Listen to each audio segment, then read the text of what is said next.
Más asuntos. Avanza la sombra de la despoblación rural. En base al padrón municipal del pasado 2018, los españoles abandonaron las zonas rurales para trasladarse a las grandes urbes. Los pueblos con menos de 100 habitantes son uno de los más resentidos, perdiendo un 2,2% de su población. Por el lado contrario, crecen las ciudades con más de 100 habitantes. Según estos datos, las más perjudicadas serían Galicia y Castilla y León. Las que más población han perdido, han ganado Baleares y Madrid. Pero no son los únicos malos datos referentes a población en España. ¿No es así? Redacción de informativos, Patricia Tenorio. Muy buenas noches, cuéntanos. Buenas noches, Alba. Pues no son los únicos datos malos que tenemos que dar hoy sobre población, porque España envejece mucho y muy rápido. ¿Y eso qué es lo que quiere decir? Pues algo que se veía venir, porque si ha bajado la natalidad, cada vez tenemos menos hijos, sumado a que la esperanza de vida ha aumentado, los cálculos salen. Y es que cada vez hay más población mayor que joven, y no es nada para lo que nos queda si seguimos en esta tendencia. Y no les hablo del año que viene ni del siguiente, sino de 2020, 2030, 2040 o hasta 2050. Vean. España se arruga, y vaya si se arruga, como un garbanzo sin ponerlo a remojo, incluso como una rica pasa. Y no son nada con los pliegues, con las patas de gallo que están por salirle en unos años. Los datos de la edad de los españoles así lo reflejan. Nuestra sociedad envejece y a pasos agigantados. Si seguimos este camino vamos directos al hoyo, vaya, a la extinción. El número de mayores de 64 años ha aumentado en España desde los 3,8 millones que había en 1977 hasta los 8,8 en 2017. Así lo reflejan datos del último número de Panorama Social, publicación editada por Funcas, en el que se analiza el envejecimiento demográfico. El número de población envejecida se incrementa en España un 131% en 4 décadas, frente al 16% del resto de edades. Un dato alarmante que se entiende mejor diciendo que cada vez hay más población mayor y mucha menos población joven. ¿El motivo? El incremento de la esperanza de vida de las personas mayores, unido a que cada vez tenemos menos hijos y a mayor edad. Aunque no sepamos de matemática, los cálculos entonces salen. Lo que sobre todo llama la atención es que, como también aumenta la esperanza de vida, propician no solo un mayor número de población mayor de 65 años, sino de los mayores de 80 años y de los centenarios. Se trata de un cambio sin precedentes que supone un desafío demográfico y económico también, pues las pensiones, si ya de por sí tenemos pocas, las vamos a necesitar más octogenarios. Se espera que la población con 60 o más pase de 1.050 millones en 2020 a casi el doble en 2050, 2.080 millones, y que además supere a la población de entre 15 y 39 años hacia 2080. Por ponerles un ejemplo, si esta forma piramidal representa la población que éramos en el año 1990, donde se ubica a los más pequeñitos en la parte inferior con mayor población y a las personas con más años en la cúspide de la pirámide, en unos años, quizá en 2050 por ejemplo, podría pasar que la pirámide se invierta, quién sabe, los bebés cada vez menos y nuestros mayores, que seremos nosotros, entre otras esta periodista, seremos una masificación. Pero que no cunda el pánico, aún estamos a tiempo de pararlo. ¿Hasta cuándo va a seguir esta tendencia? Analizamos todos estos datos con Alejandro Macarrón, autor del libro El suicidio demográfico. Tenemos conexión en directo con él. Señor Macarrón, muy buenas noches. Buenas noches. Como señala Funcas, el número de mayores de 64 años ha aumentado en España desde los 3,8 millones en 1977 hasta los 8,8 millones en 2017. ¿Cuáles son los principales desafíos que representa este envejecimiento de la población?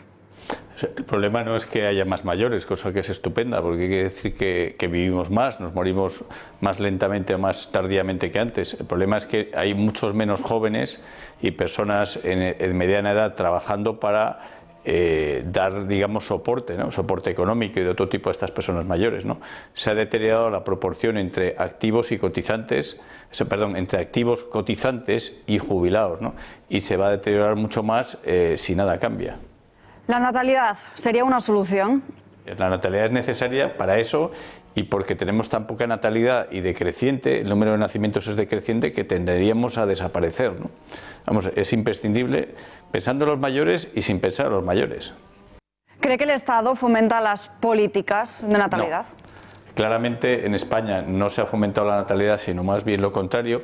Ahora tímidamente parece que se habla un poco más, pero todavía muy poco. Hace falta mucho más esfuerzo por parte del Estado, y no solo del Estado, también de la sociedad civil, porque esto es una cuestión de todos, no solamente de los políticos. El gobierno de Pedro Sánchez asegura que la idea de inmigración es una solución. ¿Cree que aparte de la natalidad esta sería otra buena idea? Vamos a ver, has dicho bien, aparte de la natalidad, o sea, si tenemos una política de natalidad fuerte y que da resultados, podemos complementar lo que a lo mejor nos falte con inmigración para tener una demografía sana, ¿no? Pero la inmigración por sí sola no es solución, no ha sido solución en ningún país, y además es que es virtualmente imposible que sea solución, porque en el mundo hay una cantidad prácticamente ilimitada de personas que pueden emigrar a países desarrollados, que son personas poco cualificadas. Entonces, con ellas podemos cubrir una parte de los puestos de trabajo que necesitemos, que son los poco cualificados. Sin embargo, de la inmigración cualificada, mano de obra cualificada, primero que la necesitan esos países emergentes para desarrollarse ellos mismos, ¿no? Y segundo, que hay una competencia entre los países desarrollados por atraerla, con lo cual el que piense que toda la solución puede venir de la inmigración se equivoca. Y eso por no hablar, lógicamente, pues de posibles choques culturales que también se están produciendo, por desgracia, ¿no? ¿Habría que ajustar los periodos de cotización y jubilación en función de la esperanza de vida? Habría que ajustarlos, y en mi opinión no solamente eso, o sea, habría que ajustar las pensiones en función del número de hijos que ha tenido cada uno, ¿no? Si nadie tuviese hijos, pues en la siguiente, cuando las personas se jubilasen, no habría pensiones, ¿no? Pero es que en la misma generación de jubilados, cada año se jubila gente, hay gente que ha tenido ningún hijo, otros que han tenido un hijo, otros que han tenido 3, otros que han tenido 5. Pero el sistema actual no discrimina en función, no da, digamos, un extra en pensión a las personas que han tenido más hijos. Se hace solamente para las mujeres y para algún tipo de mujeres, ¿no?, las que han cotizado, y no es ni siquiera lineal. Creo que hay que profundizar en esa línea, ¿no? Entonces, sí hay que hacerlo, porque vivimos cada vez más y no tiene sentido que nos jubilemos a la misma edad que hace 100 años, que es cuando se estableció la edad de jubilación a los 65 años, de hecho ya se está alargando, pero eso por sí solo no es suficiente, ¿no? Hay que hacer también lo que estoy diciendo, y todo tipo de medidas que estimulen, fomenten, compensen el coste de la natalidad, ¿no? ¿Por qué cree que se está volviendo a producir el éxodo de la España rural a las grandes ciudades?